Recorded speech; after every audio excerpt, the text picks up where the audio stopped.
Donc les solutions f de x égale 10, elles sont donc ici et là. Et on lit alpha ici et bêta. Alpha il est entre 0 et 1, bêta il est entre 2 et 3, qu'on écrit comme ça. Le maximum est 14,8 ici, on le lit, pour un x est égal à 1. Après on avait la formule qu'il faut dériver. On a u ici, qu'on dérive qui donne 2, et celui-là qu'on dérive, lui il se dérive, il vient ici. Et après, u fois v c'est ça, u' v plus uv', donc 2 v u et v' ici qu'on met. Après on factorise lui. Qu'est-ce qui reste? Il reste lui qui est là. Et 2x fois moins 1, ça fait moins 2x. Puis on le remet dans le bon ordre, puisqu'on le demandait comme ça. Il faut étudier le signe de cette dérivée. On sait que ça c'est positif, il faut le lire. Après on cherche quand est-ce que ça c'est égal à 0. On voit que c'est en x égale 1. On peut faire donc le tableau de variation et de signe. Donc ça va de 0 à 7. Ça change de signe en x égale 1. Là c'est négatif, donc ici c'est moins, puis plus. Puis quand c'est plus, ça monte.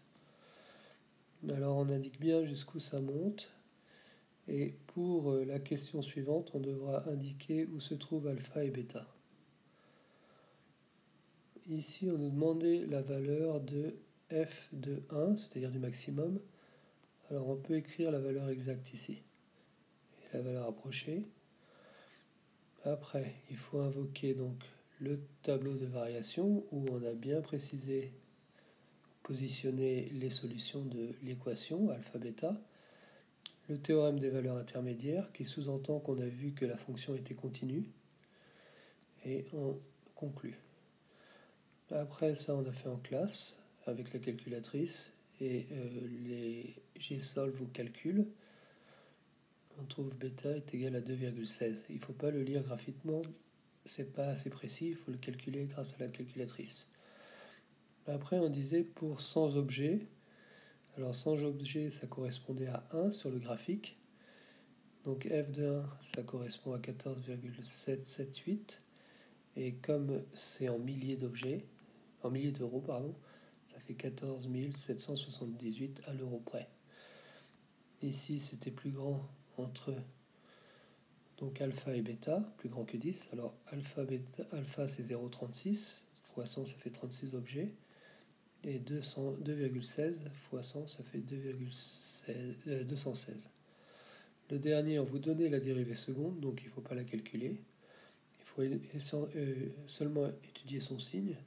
Ça c'est positif comme tout à l'heure. Le signe de lui, donc c'est en x égale 2 que ça va changer. Ici on a donc le 0. Après le coefficient principal il est positif. Plus, moins. Quand c'est moins c'est concave et convexe avec le point d'inflexion. Puis on vérifie que c'est bien concave puis convexe. Ici c'était un u fois v. Alors il faut connaître la dérivée. Plus, alors lui il va donner 1, celui-là, et celui-là il va donner u'v plus uv'. Alors la dérivée de x c'est 1 fois ln de x plus u, donc x fois la dérivée de ln de x, alors ça il faut le savoir, c'est 1 sur x plus le 1 ici.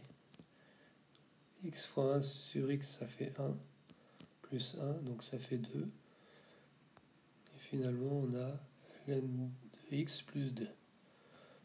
Ici, il fallait résoudre cette équation. Alors, on fait plus 1 de chaque côté, puis on divise par 6. Donc cette équation, en passant ces nombres de l'autre côté, est équivalente à celle-là. C'est-à-dire que ça, c'est égal à 0,5. Après, on prend le ln de chaque côté. Pourquoi? Parce que le puissance va se transformer en multiplié, puis après il suffira de diviser pour avoir la valeur de n.